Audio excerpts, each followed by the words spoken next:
மற்றவங்களுக்காக பசங்களோட ஆசையை கனவை அதை இது பண்ணிடாதீங்க. அவங்களோட ஆசை என்னன்றத பார்த்து அவங்கள படிக்க வைங்க. பொம்பளை பிள்ளைங்கிற தாட்டை தாண்டி அவங்கள பிள்ளைங்க தான் அப்படிங்கிற எண்ணத்தோட அவங்கள படிக்க வைங்க.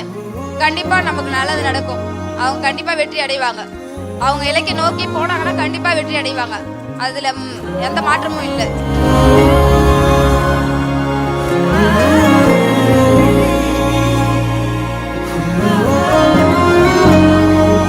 கவர்மெண்ட் வேலை நம்மளுக்கு கிடைக்காது அப்படின்னு என் கண்ணு படவே சொல்லியிருக்காங்க, ரிலேட்டிவ் சொல்லியிருக்காங்க. எங்கேயுமே ஃபங்க்ஷன் கூட அட்டென்ட் பண்ண மாட்டேன். யாராவது ஏதாவது கேள்வி கேட்பாங்கன்னு பயந்துட்டு போக மாட்டேன். இப்போ நான் ரொம்ப ப்ரௌடாக சொல்கிறேன், நான் எங்கள் அம்மாவோட நம்பிக்கையை காப்பாற்றி வேலை வாங்கிட்டேன்.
என்னோட நேம் ஸ்வேதா. என்னோட ஊர் வந்து சிதம்பரத்துக்கு பக்கத்தில் கடவாச்சேரின்னு ஒரு கிராமம். எங்கள் ஊரில் வந்துட்டு கிராமம்னாலே பொம்பளை பிள்ளைங்க படிக்கிறது எவ்வளோ கஷ்டமாக இருக்கும்னு கிராமத்துலேருந்து வரவங்களுக்கு தெரியும். நான் ஸ்கூல் காலேஜ் படிக்கிற வரைக்குமே எனக்கு பெருசாக ப்ரெஷர் கிடையாது. நானாக எங்கள் அம்மா என்னை படிக்கணும்னு சொல்லவும் மாட்டாங்க, நானாக படிச்சிருவேன். காலேஜ் முடிச்சதுக்கப்புறம் ஒர்க் போகணுன்னு இருந்துச்சு. நான் காலேஜ் படிக்கும் போதே சிங்கிள் டிகிரி தான் படிக்கணும், எடுத்தால் கவர்மெண்ட் ஒர்க் தான் போகணும் அப்படின்னு டிசைட் பண்ணேன். காலேஜ் முடிச்சுட்டு பேங்கிங்கா டிஎன்பிசியான்னு ஒரு கன்ஃபியூஷன் இருந்துச்சு.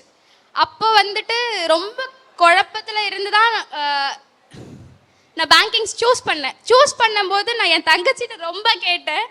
அவள் தான் உனக்கு எது வரும் அப்படின்னு உனக்கு தான் தெரியும், நீ டிசைட் பண்ணுன்னு சொன்னா. அவளுமே நான் பேங்கிங் சூஸ் பண்ணுறதுல ஒரு ரீசன், அம்மா வந்து எது வேணாலும் படிச்சுக்கோ அப்படின்னு சொல்லிடுவாங்க, இதை படின்னு அவங்க என்ன சொன்னதே கிடையாது. அவங்களுக்கு ரொம்ப ரொம்ப தேங்க்ஸ். அதுக்கப்புறம் கடவுள் இருக்காங்களா இல்லையான்னு தெரியல, ஆனால் நான் எப்பயுமே ரொம்ப கடவுள் பக்தியோடு இருப்பேன். எப்பயுமே சிவபெருமானை வேண்டிக்கிட்டு தான் இருப்பேன். எனக்கு கடவுளுக்கு மிகப்பெரிய நன்றி. அதுக்கப்புறம் என் ஃபேமிலி, அம்மா அப்பா தங்கச்சி, அப்புறம் அம்மாவோட ஃப்ரெண்டுங்க. ஆனால் ஃபேமிலி ரிலேட்டிவ் சப்போர்ட் பண்ணதை விட எனக்கு எந்த அளவுக்கு கஷ்டமாக இருந்துச்சோ அதை நான் எங்கள் அம்மா கிட்ட சொன்னேன்னா அவங்க என்கிட்ட காட்டிக்க மாட்டாங்க. எப்பயுமே அவங்க கிட்ட தான் சொல்லுவாங்க. அவங்க எப்பயுமே அம்மாவுக்கு ரொம்ப சப்போர்ட்டிவாக இருந்ததுனால தான் நான் அவங்கள கூட்டிகிட்டு வந்தேன் இந்த ஸ்டேஜில் காட்டணும்னு. என் சக்ஸஸில் அவங்களும் பெரிய ரீசனாக இருந்திருக்காங்க, எந்த டைமும் மோட்டிவேட் பண்ணுவாங்க. அதே மாதிரி இந்த ஸ்டேஜ் வந்து எனக்கு அவ்வளோ ஈஸியாக கிடைக்கலன்னு தான் நான் சொல்லுவேன். எவ்வளோ ஃபெயிலியர்ஸ் பார்த்துருக்கேன். கொஞ்சம் மார்க்கில் பாயிண்டில் அப்படிலாம் போகும்போது ரொம்ப உடஞ்சி போயிருக்கேன். அந்த டைம்லலாம் வந்து எனக்கு வந்து சப்போர்ட்டிவாக இருந்தது என் ஃப்ரெண்ட்ஸ் தான். எனக்கு ரேஸ் நான் வந்ததில் எனக்கு ரொம்ப பெரிய கிஃப்ட் என்னன்னா நான் நினைப்பேன்னா என்னோடய ஃப்ரெண்ட்ஸை தான் சொல்லுவேன். கிட்டத்தட்ட நான் இதை ப்ரௌடாகவும் சொல்லிக்கிறேன். இருக்கிற 13 கவர்மெண்ட் செக்டார் பேங்க் இருக்குது, அதில் 11 பேங்க்ஸில் என்னோடய ஃப்ரெண்ட்ஸ் இருக்காங்க அப்படின்றத நான் ப்ரௌடாக சொல்லிக்கிறேன். அதுக்கப்புறம் எனக்கு வந்துட்டு ரொம்ப ரொம்ப சப்போர்ட்டிவாக இருந்தவங்களுக்கு நான் தேங்க் பண்ணணும்னு நினைக்கிறேன். ஃபஸ்ட்டு ரேஸ்லேருந்து சொல்கிறேன். ரேஸில் வந்துட்டு ஸ்டாஃப் அப்படின்றத தாண்டி அண்ணா ஏற்கனவே சொன்ன மாதிரி எங்களுக்கு அக்கா அண்ணா அந்த மாதிரி தான் இருப்பாங்க. எனக்கு அட்மிஷன் போட்டது அறிவுமதி மேம் தான். அவங்க அன்னைக்கு எப்படி இருந்தாங்களோ இன்னைக்கு வரைக்குமே எங்களை அவ்வளோ ஃப்ரெண்ட்லியாக பார்த்துப்பாங்க. சாரும் சரி, ஒவ்வொரு சாருமே எங்களை ஒரு மாதிரி ரொம்ப க்ளோஸ் பாண்டாக தான் இருக்கும். எங்களுக்கு ஃபுல் ஃப்ரீடம் கொடுப்பாங்க. நாங்கள் படிக்கிறதுக்கு எத்தனை மணி வேணாலும் நாங்கள் வந்து படிச்சுட்டு இருப்போம். நீங்கள் போதும் படிக்க வேணாம்னு சொல்ல மாட்டாங்க. அவ்வளோ சப்போர்ட்டிவாக இருந்திருக்குது என்னோட சிதம்பரம் இன்ஸ்டியூட். நான் எங்கே ப்ரிப்பேர் பண்ணுறதுனே தெரியாத இருந்த டைமில் நான் வந்தது தான் ரேஸ் இன்ஸ்டியூட். எனக்கு பேங்க் எக்ஸாம் பற்றின பேசிக் எல்லாத்தையுமே கொடுத்தது வந்துட்டு ரேஸ் இன்ஸ்டியூட் தான். டில் மெயின்ஸ் வரைக்கும், இன்டர்வியூ ப்ரிப்பரேஷன் வரைக்குமே எனக்கு ஹெல்ப்ஃபுல்லாக இருந்தாங்க.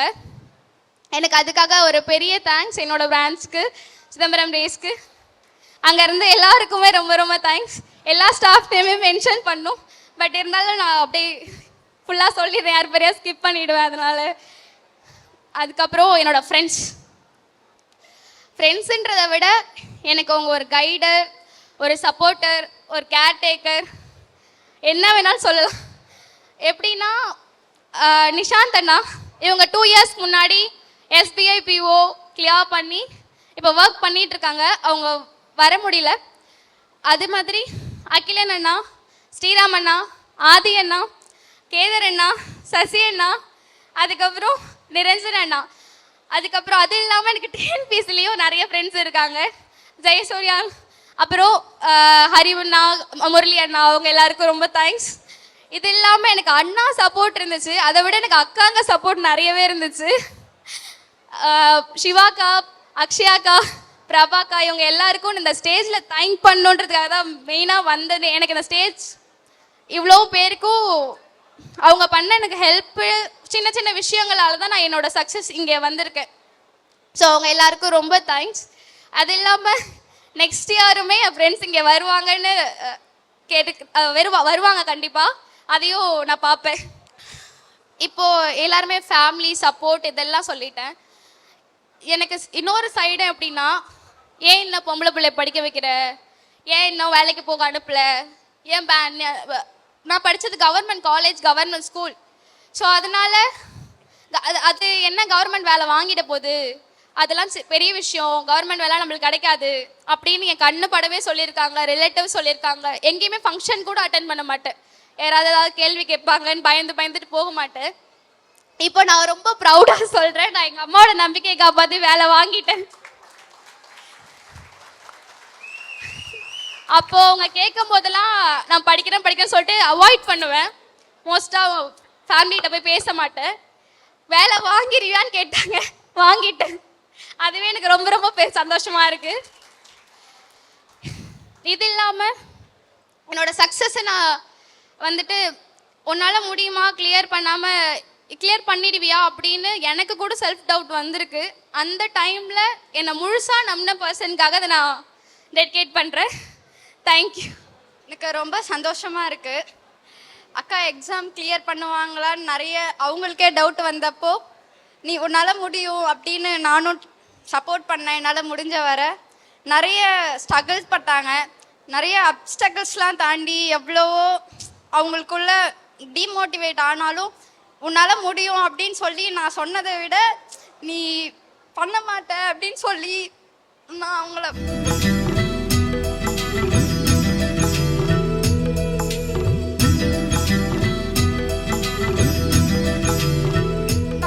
டிமோட்டிவேட் கூட பண்ணியிருக்கேன். இருந்தாலும் இப்போது கிளியர் பண்ணிட்டாங்க. எனக்கு ரொம்ப சந்தோஷமாக இருக்குது. எங்களை விட எங்கள் பேரண்ட்ஸும் ரொம்ப சந்தோஷமாக இருப்பாங்க நம்புகிறேன். அம்மாவும் அக்காவை விட அம்மா ரொம்ப கஷ்டப்பட்டாங்க, எப்போ கிளியர் பண்ணுவாங்க அப்படின்ற மாதிரி. அப்பாவுக்கு கால் கொஞ்சம் முடியாது, அப்பா ஒர்க் பண்ண முடியாத சுச்சுவேஷன் தான். ஆனால் இந்த சுச்சுவேஷனில் எங்கள் அம்மா நினச்சிருந்தா என்னை வேலைக்கு அனுப்பியிருக்கலாம், எந்த வேலைக்கு வேணாலும் போன்னு சொல்லியிருக்கலாம். ஆனால் ஒரு நாள் கூட கடன் வாங்கி கூட எனக்கு ஃபீஸ் கட்டியிருக்காங்களே ஒழிய என்னை வேலைக்கு போன்னு சொன்னதே கிடையாது. அதே மாதிரி எங்கள் அம்மா இந்த வேலைக்கு தான் போயிருக்காங்கன்னு கிடையாது. தையல் மிஷின் தப்பாங்க, 100 days வேஜஸ் ஒர்க்குக்கு போவாங்க, ஏன் வயல் வேலைக்கு கூட போவாங்க. வயலில் போயிட்டு உளுந்தடிக்கிறதுலேருந்து எல்லாமே பண்ணுவாங்க. அவ்வளோ கஷ்டப்பட்டு தான் எங்களை வளர்த்தாங்க. அவங்களோட கஷ்டத்துக்குலாம் இதுக்கப்புறம் நான் அவங்கள பத்திரமா பார்த்துப்பேன்னு இங்கே சொல்கிறேன்.